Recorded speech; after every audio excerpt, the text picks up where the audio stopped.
All right, how are you doing today? Hope you're doing well. You're blessed. Today I want to talk about something that I want to address is church hurt. Some a lot of people have been hurt by people who've called themselves Christians, and to the point where it's pushed people away from God. You know, it's given them a distorted view of God, unfortunately, maybe from your family members or maybe just Christians you knew, church members. Um, I know I grew up in church and seeing and seeing Christians not act um, what they claim, right? Been Christian for many years now as well, and also have seen it in different church. People who claim to be Christians not act so godlike, Christ-like. Um, and so I know that these these things do happen. And I've been a witness to them. Um, it's very unfortunate, you know. Unfortunately, Christ and Christianity throughout history has been misrepresented, and bad things, hateful things, even murderous things have been done in the name of Christianity and other religions as well. But, uh, and I'm not here to make excuses for people.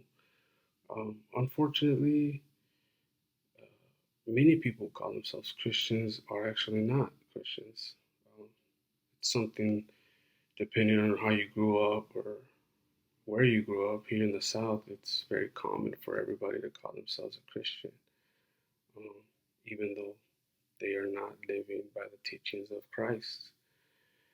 And so, because of that, you know, often we associate, Christ or Christianity with people, certain people, and that misrepresent Christ. And like I said, I'm not here to make excuses for Christians or Christianity. Um, and I apologize if anybody who has called themselves a Christian has hurt you in any way. That was not Christ. That was not Jesus. That was people.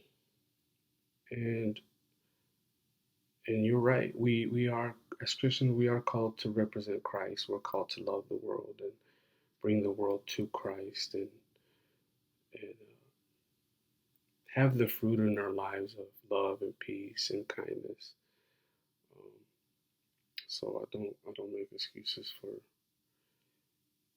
people, but at the same time, uh, Christians are not Christ. Christians are not Jesus, and the Lord Himself teaches us not to put our hope in any man, any person, and because people are human, people fail, people are tempted, people um, sometimes they don't really live holy lives.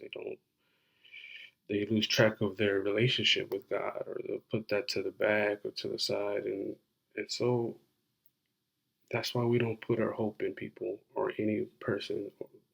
I don't want anybody to put their hope in me.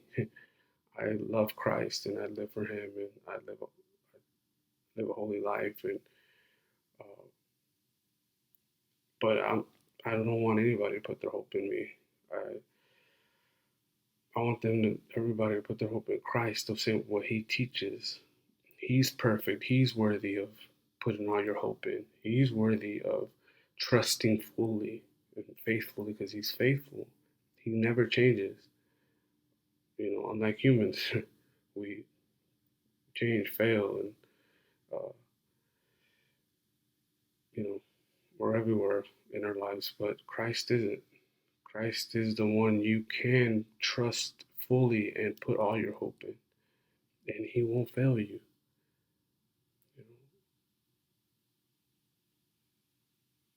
So today I pray that you you reconsider what people have done to push you away from Christ, to push you away from God. Don't allow and give power to anybody to push you away from God. Nobody should have that power, you know, no matter who they are. I don't care if it's your parents or your sisters or anybody, or pastor, maybe pastor failed you, church, any church member. Don't let anybody push you away from God's love for you and his plan for you, because that's what you were created for. And no one should have the power to push you away from that. So I pray you reconsider and you receive what God has for you in your life, that you allow him to change your life and let it be what he's called you to be. Because he has a wonderful, beautiful plan for your life that he created you for, and you're not going to find it anywhere else in this world. So, you know, the enemy would want nothing more for you than to allow people to push you away from God. And unfortunately, he does use people to push you away from God. But don't allow that. Don't allow those those situations or circumstances or moments to discourage you from seeking the God that you were created for. Let this be the time that you seek him and that you turn to him and receive what he has for you, because it's worth it. Many many will tell you that God has changed their lives, and it's not a coincidence that we have these stories about how God changes our lives. We didn't all come together and say we're going to say these. There's a reason why these every different individuals who have never met each other talk about the power of God and how he's changed their lives. And it's because it's true. So I pray that you reconsider and you give Jesus the opportunity to change your life. Thank you for listening to this video. And thank you for your time. God bless you.